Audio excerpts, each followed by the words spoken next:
पुत्र, तुम्हारी विजय हो गई। अंततः तुम विजयी हुए। विजयी हुआ मैं? विजयी हुआ? ब्रह्मदेव कैसे? क्या अर्थ है आपका ब्रह्मदेव? स्वामी विजयी हुए? विजय हुए? कैसे विजय हुए? पुत्र, तुमने मुझे, नारायण को और महादेव को अपने समक्ष नतमस्तक करने के लिए ये बवंडर रचा। उस क्रम में ये बवंडर पृथ्वी से निम्न सभी ग्रहों को अपना ग्रास बना चुका है। हम इसे रोकने में असमर्थ रहे। नारायण और महादेव दोनों असफल होकर अपनी पराजय स्वीकार कर यहाँ से प्रस्थान कर गए हैं। देवराज इंद्र और अन्य सभी देवता जब इस बवंडर में समाहित हुए, इसीलिए जब इसके स्वामी अर्थात तुम्हारा उद्देश्य पूर्ण हो गया, तब थम गया ये बवंडर और सभी लोगों को बाहर फेंककर उन्हें उनके स्थान पर पुनः स्थापित कर दिया इसने। जो चाहते थे वो प्राप्त हो गया तुम्हें। तो फिर आप सभी यहाँ क्यों आए हैं ब्रह्मदेव? ये स्वामी ऐसे विचित्र प्रश्न क्यों कर रहे हैं? क्या अर्थ है इनका? पुत्र, तुम तो अत्यधिक बलशाली असुर बन चुके हो। मुझे तो पूर्व में तुम्हारा आदेश स्वीकार कर लेना चाहिए था, किंतु अब तुम्हारी इस विजय का साक्षी बनने के बाद तुम्हारी अपार शक्ति से प्रभावित होकर मित्र बनने आया हूं तुम्हारा। मेरी भी यही इच्छा है कि तुम समस्त ब्रह्मांड के सम्राट के पद पर स्थापित हो जाओ। मेरा सुझाव है कि तुम पूर्ण रूप से इस बवंडर को दूर कर दो। अब इसकी कोई आवश्यकता नहीं है। स्वामी, मेरे विचार से आपको... बस चुप रहो तुम दोनों। दिखाई नहीं देता कितने महत्वपूर्ण वार्तालाप के मध्य में हूं मैं। स्वामी की दुत्कार स्वीकार है मुझे, किंतु कहीं उनकी हमारी बात ना सुनने से उनको हानि ना हो जाए। स्वामी एकाएक ऐसा व्यवहार क्यों करने लगे?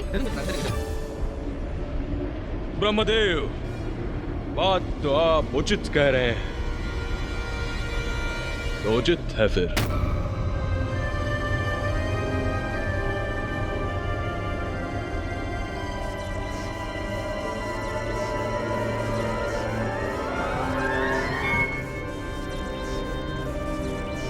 ये सब क्या कर रहे हैं स्वामी?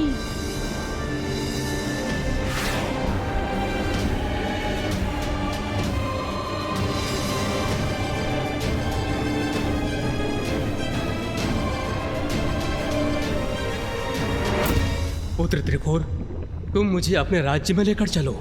मैं तुम्हें शासन करते देखना चाहता हूँ। ये भी सर्वथा उचित ही है।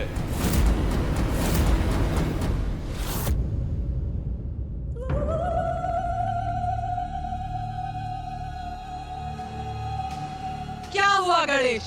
कोई प्रश्न है?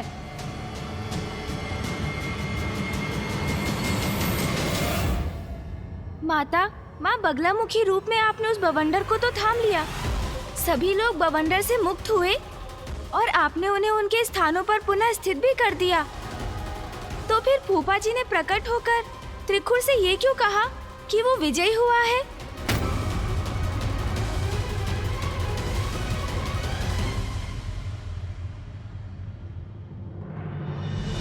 पुत्र गणेश, देवी बगलामुखी वो शक्ति हैं जो अपने शत्रुओं की बुद्धि को स्तब्ध कर अपने नियंत्रण में लेने में समर्थ हैं।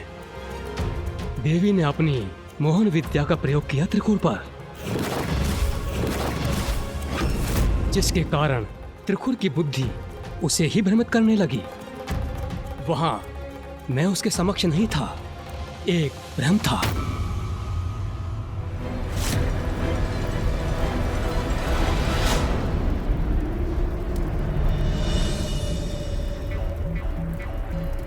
आपको अपने साथ अपने राजमहल में पाकर मैं कृतार्थ हुआ।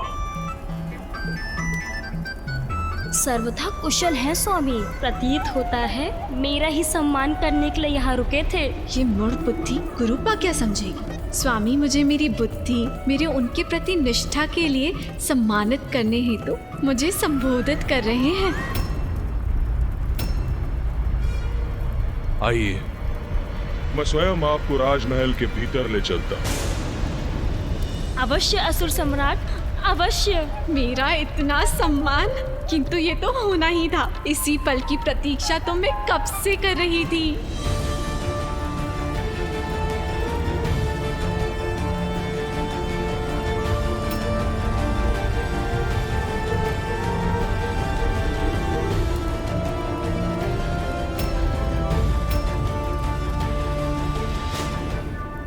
ये विचित्र दृश्य मेरी उच्चाटन विद्या से उत्पन्न भ्रम के कारण प्रस्तुत हो रहा है। आइए। ये इस प्रकार नतमस्तक होकर दुष्टों को भीतर क्यों ले जा रहे हैं असुर सम्राट? ये जो भी हो रहा है सर्वथा अनुचित है। मैं अभी जाकर असुर महारानी देवी तृप्ता को सूचित करता हूँ।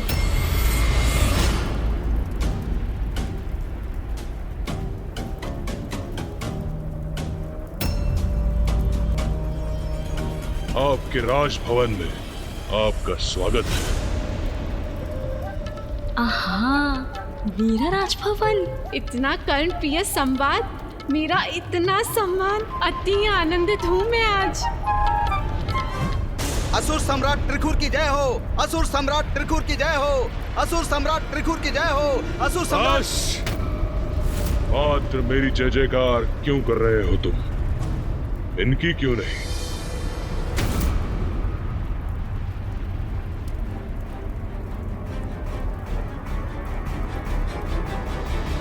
अवश्य सम्राट, इनकी भी जय, इनकी भी जय हो, इनकी भी जय हो, इनकी भी जय हो, इनकी भी जय हो, इनकी भी जय हो। मेरी जय जयकार हो रही है यहाँ। असुर सम्राट की प्रथम सेविका हूँ मैं, तो मेरी जयकार तो होनी ही चाहिए। इनकी भी जय हो, इनकी भी जय हो। हाँ, अब उचित है।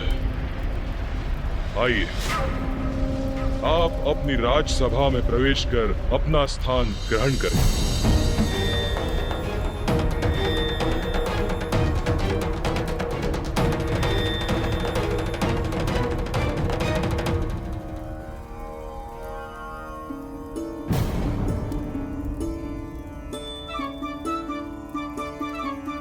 ये क्या कर रहे हैं असुर सम्राट?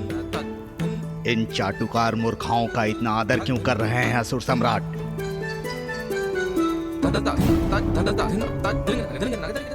आइए।